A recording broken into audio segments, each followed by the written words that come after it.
요한계시록 공부를 계속하는 중에 제게 많은 얘기들이 들려와요. 너무 어렵습니다.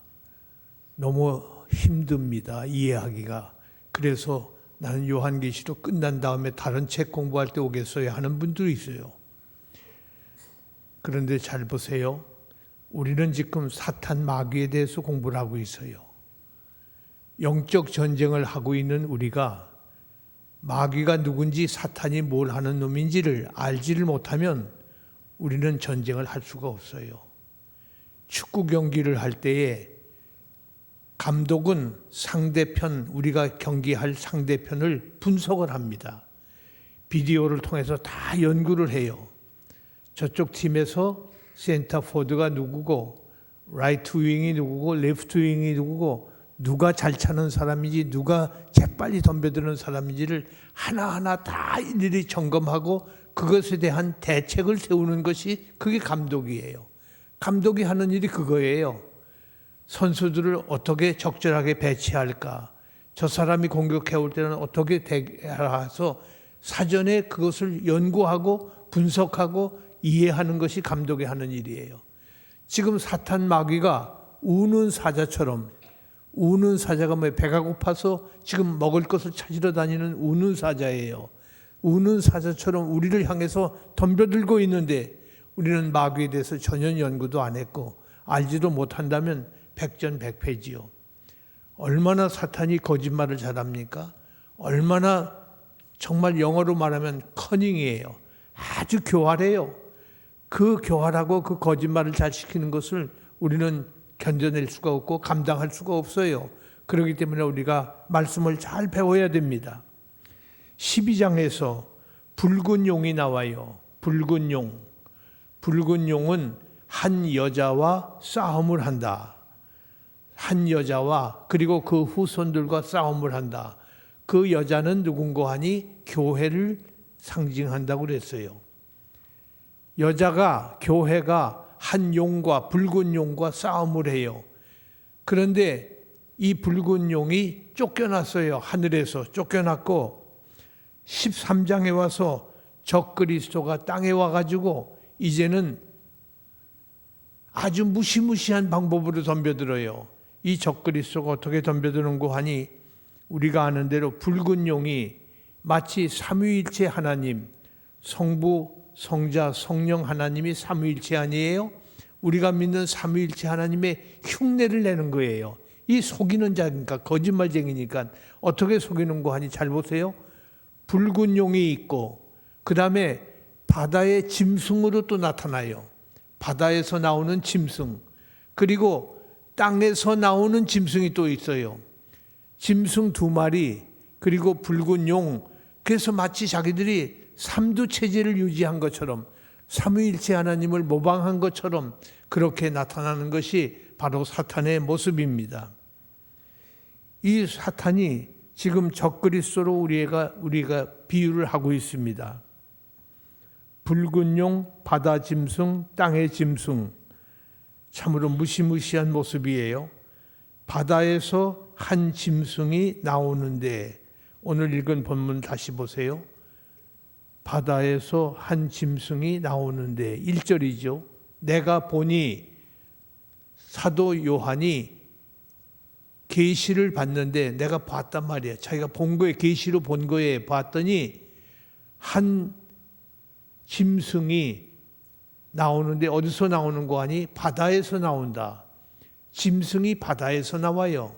짐승이 산에 있는 줄 알았더니 바다에서 나왔다. 무서운 말이죠. 뿔이 10이요 머리가 7이라 그 뿔에는 10 왕관이 씌어 있다. 10 왕관이 있고, 뿔은 뭐고 머리는 뭐고 왕관은 뭘까? 뿔은 10이라고 그랬어요. 머리는 7이라고 그랬는데 뿔은 능력을 말합니다. 권세를 말합니다. 그러니까 뿔이 10이라는 말은 10은 많다는 말이에요. 수가 9보다는 많잖아요. 이 바다에서 나오는 짐승이 뿔이 10이에요. 그러니까 권세와 능력이 10개나 될 만큼 아주 심각한 그런 짐승의 모습을 가지고 지금 나타나는 것입니다. 그런가 하면 머리가 또 뭐예요? 여기 머리가 몇 개라고 그랬어요? 우리가 아는 대로 머리가 7이라고 그랬어. 머리라는 말은 나라들을 말합니다. 그 뿔에 10왕관이 있고 10뿔 중에 왕관이 10개가 씌워져 있어요. 왕관이 10개가 있다. 이 말은 권세를 가지고 싸우는데 얼마나 힘이 강한지 이 짐승이 싸워서 승리를 한다 이 말이에요. 무시무시한 얘기예요. 여러분, 이 적그리스도가 이겨요. 반드시 승리를 해요. 10뿔을 가지고 승리를 하는데 승리를 하는 이것이 지금 우리 앞에 나타나고 있어요. 그 10왕관을 쓰고 나오는 거예요. 사탄이 이렇게 권세를 가지고 이런 능력을 가지고 이런 힘을 가지고 덤벼듭니다. 우리가 아는 대로 여기 바다에서 짐승이 나왔다고 그랬죠. 바다가 뭘까?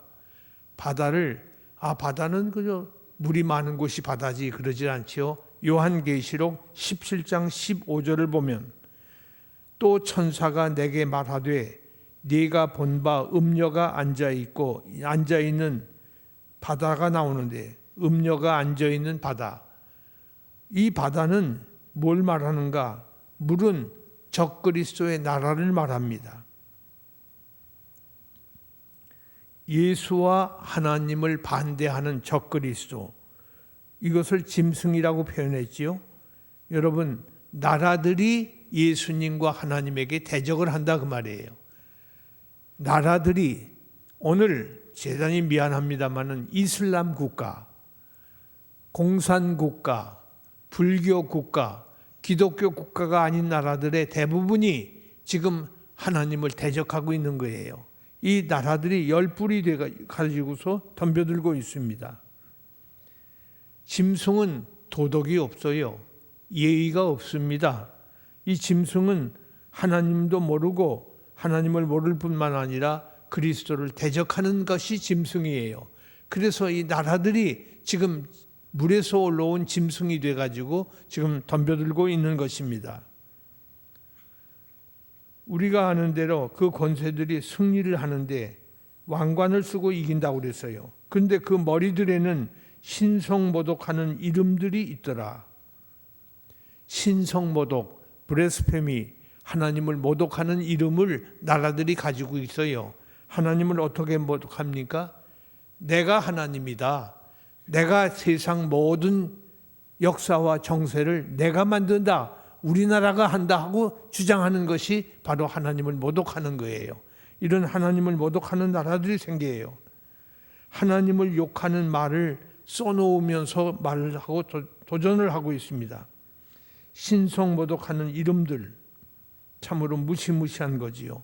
오늘날 많은 나라들이 하나님을 무시하고 역사를 자기들이 만든다고 생각을 하고 있어요. 이런 상황에서 지금 마귀가 붉은 용으로 움직이고 있어요. 붉은 용, 사탄이 붉은 용, 피를 흘려서 붉은 용이라고 그랬다고 그랬죠. 피 묻은 용이에요. 붉은 용. 대단히 미안합니다. 중국은 자기들의 제일 수장을 용으로 상징을 하지요. 그래서 그가 앉아있는 뒤에는 용이 그려 있어요. 용이 그 나라 제일 높은 사람이에요. 그러니까 용을 그들은 제일 숭상하고 있어요. 그 붉은 용이에요, 더구나. 그렇기 때문에 자기 나라 국기에까지도 그것을 상징적으로 표현할 정도로 그렇게 하고 있습니다. 중요한 것은 하나님의 말씀입니다. 지금 침략을 하고 정복을 하는 것은 그리스도의 나라가 아니에요. 그건 적그리스도의 나라예요. 적그리스도의 나라는 침략을 하고 정복을 합니다. 2절을 다시 보세요. 내가 본 짐승은 표범과 같고 발은 곰의 발 같고 입은 사자의 입 같은데, 표범, 곰, 사자가 나와요. 얼핏 생각하기에는 아마 다니엘서를 여러분 가운데 기억하는 분이 있을 거예요. 다니엘 7장에 보면 네 짐승이 나오고 네 나라가 나와 있죠. 사자 같은 이 모습은 느부갓네살 왕, 바벨론 왕을 말한다. 그리고 곰 같은 것은 메데파사, 그리고 표범은 우리가 아는 대로 표범은 그 당시에 아마도 메데파사가 망한 다음에는 헬라가 나왔죠. 헬라, 그리고 철은 로마를 말합니다. 강철, 로마, 철과 같이 강한 나라 로마. 이와 같은 다니엘서 7장의 해석도 있지만은 여기서 표범은 사나운 나라를 말해요. 다시 말해서 침략을 좋아하는 나라 표범. 그리고 곰은 발에 힘이 있습니다. 곰의 발이 힘이 있어요. 뒤집고 해치는 역할을 발로 해요. 곰의 발. 그리고 사자는 두부와 머리와 흉부, 가슴에 힘이 있습니다. 특별히 사자는 입에 힘이 있어요. 사자가 먹을 것을 사냥할 때에 먹을 것을 죽여가지고 입으로 끌고 가질 않는데요. 사자는 입으로 끌고 가질 않고 입으로 치켜 세워가지고 그리고 물고 가는 거예요. 왜? 입에 힘이 있기 때문에 사자는 끌고 다니는 법이 없대요. 이와 같이 표범과 곰과 그리고 사자처럼 이런 나라들이 전 세계에 있다 이 말이죠. 침략 국가는 이 세상에서 우리들이 한 번쯤 생각해 볼 거 있어요. 그 나라가 바로 적그리스도가 아닌가. 용이 자기의 능력과 보좌와 큰 권세를 바다에서 나온 짐승에게 주었다 그랬어요. 2절 하반절을 보세요. 2절 하반절. 용이 자기의 능력과 보좌와 큰 권세를 그에게 주었더라. 용이 주었어요. 용이 짐승에게 권세와 능력과 그리고 이상하게도 놀라운 능력과 보좌와 권세까지 주었습니다. 용의 권세를 받았으니, 용의 능력을 받았으니 이 적그리스도의 나라들이 얼마나 강하겠어요. 점점 강하게 덤벼들고 있는 것입니다. 우리가 아는 대로 오늘 이런 나라들이 어디 있는가 잘 보세요. 북한은 70년 동안 적화 통일이라고 하는 그 슬로건을 변함없이 꾸준히 지금까지도 진행하고 있어요. 그들의 목표는 오직 적화 통일이에요. 남북 통일이 아니에요. 적화 통일, 공산화 통일을 하자는 것이 북한의 전략이고 그것이 그들이 지금까지 추구하는 이론입니다.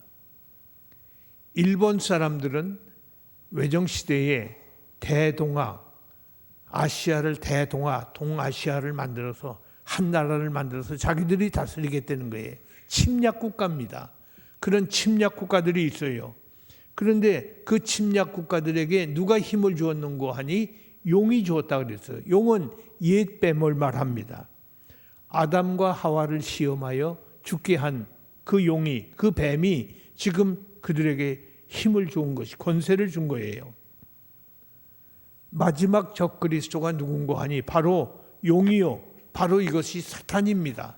사탄이 지금 용의 힘을 가지고 용이 준 권세를 가지고 용이 준 모든 것을 가지고 지금 덤벼들고 있어요. 보좌까지 가졌어요. 높은 자리까지 차지한 겁니다. 사탄은 보이지 않는 악의 신의 우두머리예요. 용으로 비유된 뱀이 자기의 능력과 보좌와 권세를 짐승, 즉 적그리스도에게 주었다. 보좌와 능력과 권세를 적그리스도에게 용이 준 거예요. 그래서 용이 힘을 쓰고 있어요. 이 용이 능력과 보좌와 권세를 그리스도께 줄 뻔했어요. 여러분 아시는 대로 마태복음 4장에 보면은 예수님이 시험을 받을 때 세 번째 시험이 뭐죠? 예수님을 높은 곳으로 끌고 올라가요. 예수님이 높은 곳에 가서 천하를 다 보이는 곳에 가서 내 눈앞에 천하가 보이느냐? 이 모든 천하를 내게 주겠다. 내게 줄 텐데 어떻게 주는 거 하니 만국을 줄 뿐만 아니라 그 영광까지 주겠다 그랬어. 영광까지, 만국과 영광을 내게 주겠노라. 어떻게 주는 거 하니 만일에 네가 내게 엎드려 절을 하면 만국과 그리고 그 영광을 네게 주겠노라. 예수님이 그 말씀을 듣자마자 사탄아 물러가라 소리를 치신 것입니다. 사탄아 물러가라, 주 너희 하나님께만 경배하고 그만을 섬기라 하였느니라. 하나님 외에는 섬길 사람이 없다. 예수님이 거절을 하셨어요. 그때 예수님이 그 용으로부터 그 제안을 받아들였다면 아마도 역사는 확 뒤집혔겠지요. 예수님이 이것을 거절하신 것처럼 우리도 노할 자리에서 노해야 되고 예수할 자리에서 예수를 해야 돼요. 그렇지 않으면 우리도 사탄에게 언제 그 꾀에 넘어갈지 아무도 모릅니다. 침략주의, 정복주의 참으로 무서운 말이에요. 남의 것을 빼앗아 소유하고 남의 것을 욕심을 채우려고 빼앗는 것, 그것이 바로 침략이고 그것이 정복입니다. 이것은 천국, 하나님의 나라 개념과는 정반대되는 개념이에요. 예수님이 다스리는 나라는 점령하고 침략하는 나라가 아니에요. 예수님의 나라는 인자에 온 것은 섬김을 받으려 함이 아니라 도리어 섬기려 하고 많은 사람을 위하여 대속물로 주려 함이라. 예수님은 섬김과 겸손의 나라를 우리에게 주셨어요. 섬기는 정신, 겸손의 정신, 그것이 우리 그리스도인의 삶이고 그것이 우리가 가야 할 길인데 사탄 마귀는 점령을 하고 자기 것을 만들어버리고 하는 것이 그들의 전략이 되고 있습니다. 성도가 말세에 가서 왕노릇 한다는 말이 있잖아요. 우리가 그때 왕노릇 할 때 모든 사람들에게 명령하고 우리가 대접을 받는 날이 온다, 그런 뜻이 아닙니다. 이것은 적그리스도의 사고예요. 왕노릇 한다는 말은 그런 말이 전혀 아니에요. 요한계시록 5장, 20장, 디모데후서 2장, 로마서 5장은 적그리스도의 사고가 아니라 그것은 겸손과 섬김의 자세로 왕노릇 할 것을 말하고 있는 것입니다. 나는 죽어야 남을 살릴 수가 있어요. 내가 죽지 않고 남을 살릴 수가 없습니다. 영광받는 자리가 아니고 부귀영화가 내가 취할 자리가 아니라 그 말이죠. 그렇다면 어떻게 우리가 왕의 자리를 앉을 수 있을까? 왕노릇 할 수 있을까? 마지막 심판 때에 우리가 왕노릇 할 텐데 그 말이 무슨 말일까? 예를 들어보겠습니다. 10사람이 길을 가다가 다툼이 벌어졌어요. 서로 치고 받고 죽이고 피를 흘리고 넘어뜨리고 놀라운 전쟁이 벌어졌습니다. 그런데 그 중에 한 사람은 9명은 서로 그러는데 한 사람은 뒤로 물러서서 탄식을 하고 있어요. 그러지들 말라고, 싸우면 안 된다고 말리는 입장에 있습니다. 탄식과 상처를 주지 않고 싸우지 않은 사람이 한 사람이 있어요. 모든 싸움이 끝이 났습니다. 누가 그들 중에서 다스리는 자가 될까요? 다툰 자들, 그들은 미안하지만은 영적, 도덕적 권위를 잃어버린 사람들이에요. 영적, 도덕적 권위를 잃어버린 사람이 그 우두머리가 될 수가 없습니다. 주먹질하던 이들은 전부 뒤로 물러섰어요. 오히려 믿음, 소망, 사랑, 이 세 가지는 항상 있을 것인데 그 중에 제일은 사랑이라. 이것을 안 이 뒤에서 탄식만 하고 말리고 있었던 그 사람이 결국은 그 그룹의 지도자가 되었다 하는 있을 수 없는 그런 예를 우리가 만들어서 듣고 있습니다. 오늘 한정적 힘을 가진 적그리스도의 시대는 역시 한정적 시간 속에서만 그가 힘을 쓸 수가 있어요. 3절 말씀을 보세요. 그의 머리가 하나가 상하여 죽게 된 것 같더니 그 죽게 되었던 상처가 나음에 온 땅이 놀랍게 여겨 짐승을 따르고, 물에서 나온 짐승이 죽게 되었어야 한 마리가 죽게 되었을 때에 죽게 되었던 상처가 나았단 말이에요. 회복이 됐단 말이에요. 죽게 되었다가 회복이 되었더니 사람들이 보고 놀래가지고 오히려 그를 더 따르게 되었다. 미안합니다. 이것이 이해가 될지 모르겠어요. 구소련이 공산주의를 포기하다시피 해서 공산권이 무너지기 시작했지요. 그 강력했던 G2에 속했던 소련이 무너지면서 공산주의는 문을 닫았다고 생각을 했어요. 근데 러시아로 다시 태어나서 지금 다시 또 호령을 하고 있습니다. 많은 공산국가들이 다시 또 옛 공산주의를 그리워하고 있어요. 그런데 놀라운 것은 4절 말씀이에요. 용이 짐승에게 권세를 주므로, 잘 보세요. 용이 권세를 짐승에게 주었다 그랬어요. 용이 짐승에게 권세를 주므로 용에게 경배하며 짐승에게 경배하여 이르되 누가 이 짐승과 같으냐, 누가 능히 이와 더불어 싸우리요 하더라. 용과 짐승이 합작을 하는 겁니다. 그래서 자기들이 계속해서 다른 나라들로 하여금 무릎을 꿇게 해서 왕관을 쓰기를 원하고 있습니다. 참으로 안타까운 일이 벌어지는 거죠. 짐승이 뭘 하는 거예요? 하나님을 비방하고 있어요. 러시아가 여전히 하나님을 모독하고 있어요.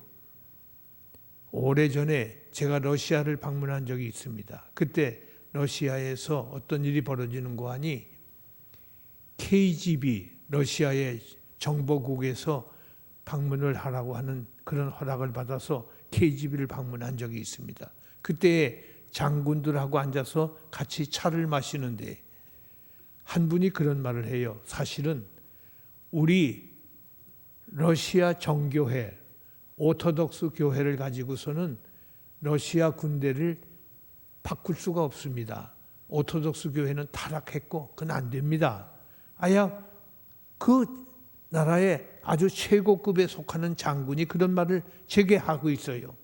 전 깜짝 놀랐어요. 그랬더니 그분이 또 계속해서 하는 말이, 그러므로 한국의 기독교가 우리 러시아 군대를 좀 훈련시켜서 한국의 군목들이 와서 러시아에 복음화를 시키는 게 좋겠습니다 하는 얘기를 제안을 한다고 해요. 그래서 제가 그 말을 듣고 한국에 와서 군목단에 우리 한국의 기독교 군선교연합회에 그걸 보고를 해주고 그 일을 돕자고 그래서 러시아에 선교사도 보내고 하는 일을 계속했지만 그 연결이 제대로 되지 않은 것 같아요. 지금 그들 자신도 자기들 것 가지고서는 안 된다는 걸 알고 있어요. 그런데 누가 이것을 도울 수 있을까? 참으로 안타까운 일이 벌어지고 있습니다. 비방만 하지 말고 6절을 보면 비방만 하고 있어요. 6절을 보세요. 짐승이 입을 벌려 하나님을 향하여 비방하되, 하나님을 비방하고 있어요. 그의 이름과 그의 장막 곧 하늘에 사는 자들을 비방하더라. 짐승이, 그 짐승이 적그리스도란 말이에요. 적그리스도가 하나님과 그 하나님의 장막에 사는 성도들을 비방하고 있습니다. 이런 비방하는 일이 계속되고 있어요. 마지막 적그리스도가 사라지기 전까지는 이런 일들은 이 땅에서 계속 이어지게 될 것입니다. 이 땅이 어떻게 되어야 될까? 주님이 오셔야, 여자의 후손되는 주님이 오셔야 결국은 짐승이 물러가게 되고 사라지게 될 것이다. 3년 반, 5절을 보면 용이 3년 반 42달 1260일 일할 권세를 받았다고 그랬어요. 용이 준 권세를 3년 반 동안 42달 동안 1260일 동안 일할 권세를, 용이 준 권세를 짐승이 받았어요. 근데 그때가 짐승이 사라질 때가 되었는데, 그때가 언젠가 하니 예수님 초림부터 재림하는 그 기간 동안 짐승이 권세를 가지고 아직도 1260일 동안 3년 반 동안 42개월 동안 짐승은 움직이고 있다. 기동하고 있어요. 그런데 언제 적그리스도가 물러서는고 하니 예수 그리스도가 재림하실 때에, 그때 비로소 적그리스도가 없어지는 것입니다. 죄송합니다. 여러분 성경을 한번 펴주세요. 데살로니가 후서 2장 데살로니가 후서 2장 7절로 8절 말씀. 불법의 비밀이 이미 활동하였으나 지금은 그것을 막는 자가 있어 그 중에서 옮겨질 때까지 하리라. 그때의 8절입니다. 불법한 자가 나타나리니 그때가 언제일까요? 교회가 타락할 때에 불법한 자가 나타난다. 불법의 비밀이 발동할 때에, 적그리스도가 나타날 때에, 바로 그때에, 참 중요한 말이죠. 그때에 불법한 자가 나타나리니 주 예수께서 그 입의 기운으로 그를 죽이시고 강림하여 나타나심으로 패하시리라. 주 예수께서 나타나시어서 그를 입 기운으로 패하시고 입 기운으로 그를 죽이시고 그가 강림하여 나타나심으로 패하시리라. 아주 중요한 말이에요. 입김으로 예수님이 나타나시면 천지를 말씀 한마디로 창조하신 것처럼 예수님이 입김 한 번만 불면 적그리스도, 그렇게 강력한 적그리스도도 날아가 버리고 없어진다. 패하리라 그래서 패하시리라. 말씀 한마디로 패해진다. 없어진다. 사라진다. 당할 수 없는 적그리스도, 그 엄청난 적그리스도, 불법의 존재, 심판만 쌓은 그가 패하여진다. 언제? 예수님이 오셔서 입기운으로 바람만 불면 그대로 날아가 버린다. 소리 없이 치워지는 것이에요. 성도들의 인내와 믿음이 여기 있느니라. 10절 하반절에 승리가 있는 거예요. 성도들이 그때에 인내와 믿음을 가진 성도들이 승리를 하게 될 것이다. 이제 다음 주일에 우리가 11절 이하를 배우는데 11절 이하는 땅에서 나온 짐승에 대한 거예요. 오늘은 바다에서 나온 짐승, 나라들이 적그리스도를 하는 거예요. 다음 주일은 땅에서 나온 짐승인데 이 땅에서 나온 짐승은 거짓 선지자들을 말해요. 거짓 선지자들. 이 땅에서 나온 짐승이 더 무섭습니다. 거짓 선지자들. 바다에서 나온 짐승은 침략국, 정복국, 나라들을 말한다고 했지만은 거짓 선지자들이 11절 이하에서 나오고 있어요. 그리고 붉은 용, 그것은 이 사탄이 하늘에서 쫓겨난 거짓의 영, 뱀, 옛뱀, 사단 혹은 마귀라고도 하는 이 거짓의 영, 그것이 바로 사탄의 정체지요. 그렇기 때문에 우리는 하나님 앞에서 영적인 싸움을 하는데 우리가 사탄과 싸울 수가 없어요. 예수님이 싸워주셔야 돼요. 예수님이 나타나셔서 그 기운으로 한숨만 쉬어도 그대로 날아가 버린다고 말이에요. 우리는 예수님께 기도하고 예수님을 의지하고 예수님 뒤에 숨기만 해도 우리는 승리를 거둘 수가 있는 것입니다. 주님께서 우리의 왕이 되시고 왕중 왕이 되시고 우리의 주의 주가 되심으로 주 안에서 승전을 하는 하나님의 자녀들이 되실 수 있기를 간절히 소원합니다. 하나님 아버지, 우리는 힘이 없습니다. 우리는 지혜도 없습니다. 우리는 무기도 없습니다. 오직 세상을 내가 이기었노라 하신 예수님만 저희들이 믿고 주의 그 그늘 아래 있기를 소원하오니 주여 우리를 불쌍히 여겨주시고 주님이 입김으로 날려버린 저 적그리스도의 모습을 저희들이 체험하게 하여 주옵소서. 주께서 하시겠사오니 주님만 의지합니다. 주님만 바라봅니다. 주님의 뜻만이 이루어지는 이 모든 것이 되게 하여 주실 줄 믿사오고 예수님 이름으로 기도드립니다.